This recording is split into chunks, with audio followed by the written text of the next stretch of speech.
This is not funny. This is February 2006. I'm 27 years old. I live in Tokyo.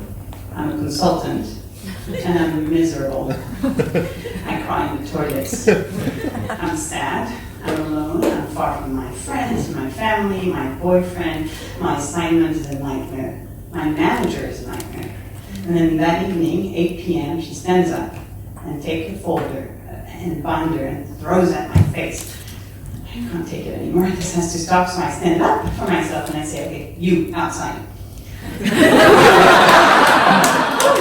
Okay, she never came out. But the partner flew from Hong Kong, and the first thing she did in the morning was fire me. So I was sent back home to Paris, and I went back to my apartment to my boyfriend of 18 months. But no, my boyfriend was not here. He was in the US interviewing for MBAs, so I was all alone. But he was supposed to be at work with his client meeting, and he was not. So when he returned back the next day, he got fired. So here we are, 2 months in 2006, and we're both fired. Okay, all goes well. We're having dinner. We're pretty much in love, and we're like, what are we going to do? And that idea came into my head. I'm like, let's go to India. We've always wanted to go to India. And he's thinking, okay, we have no job, so we have time. We haven't heard back from MBA, so we have time. And yeah, sure, so let's just go. And so what do? We take our miles from being consultant, the two of us, and then we book our return flight for 6 weeks backpacking trip. And so we're good. And so the next few weeks, we empty our apartment because we have no money, and then we need the money to go, and that's all good. And we're okay. Now we need one more thing. We need to tell our parents. So I'm from the south of France, which means I'm relaxed. So I call my mom and I say, look, no job, going to India. She's like, I did the same thing when I was 27. Just go. My stepfather always encouraged me with my dreams, so it's all good, just go, do whatever you want, and it's all going to be okay. And then we go to my parents-in-law in Versailles. This is the most conservative place I've ever been to, so I'm like standing next to my boyfriend and thinking, oh my God, this is going to be tense. And he's like, okay, Mom, Dad, we lost our job, so we decided to go to India. What the fuck? And I'm like, what? Are you crazy? Like, what do you do? And this is her. She did this to you. And I'm like, oh, no.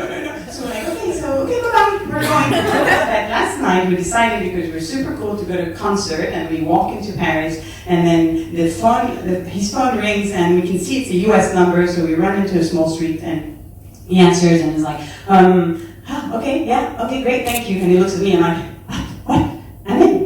I'm in where? We're going to New York. I'm going to New York. Oh, he got into Columbia University to study his MBA, so he's like super relaxed at the concert. And then the next day we fly off for 6 weeks backpacking, and we're off to India. We have booked nothing, we're just going up, like this, with Lonely Planet, iPhone, remember, it's 2006. Well, I didn't have an iPhone anyway. And then it's 1 week in the trip, and then goes the worst night of my life, and of his life. I run into the bathroom, and I'm in a shitty hotel. I'm in my own bed sheet. Take off the bed sheet, run to the bathroom, and I start to have the worst diarrhea I've ever had in my whole life. This little poor French girl is in India, I'm getting, strong. And then he's like, are you okay? And then it goes, I'm puking, and then I start crying because I'm puking, and I'm having this, and it goes on, and he goes like, oh my God, I'm panicking. This guy is going to leave me here, and I'm like, I'm going to die here. And no, I just fall asleep on the toilet. And then he takes me and then put me into bed, and I'm just, hoping for the best. The next morning, my boyfriend is still next to me, and I'm relieved. So we just walk, continue our trip for a few weeks, and I still am very sick. So one day we take a bus, and at the back of the bus, there's this gorgeous couple, like Ken and Barbie, seriously.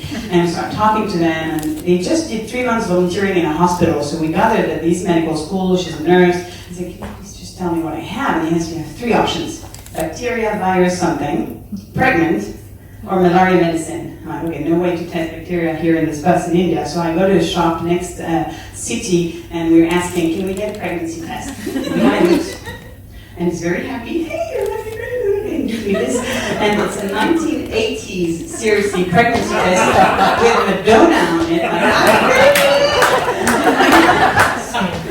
Like, Okay, I'm not pregnant according to that, test. So I'm deciding to go. Okay, I cut, the malaria medicine, and I start feeling better. So I'm better, and go to the trip. 6 weeks go by, we're together. I get super skinny, and I go back to France. And we say we have more time. So for 2 months, we go see family and friends. And then one morning, I go up, and he's standing there with his uncle and aunt and his uncle is telling him, why don't you marry her? And they seem to get along. And the guy's like, not responding, nothing. And that hits me. He's going to New York. I can be skinny, but he's never going to marry me. I'm just going to be lonely my whole life, and I have never planned my future. So one night, we're in the south of France, and we're going to see my dad. And I'm like, okay, I'm going to tell him, you don't care about me, do you? And he kneels.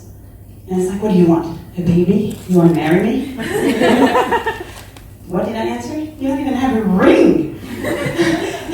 And he leaves. He leaves the room. And I'm again alone in that room, with my underwear in the summer, thinking, oh, so stupid. And he comes back with, this is 1 minute left?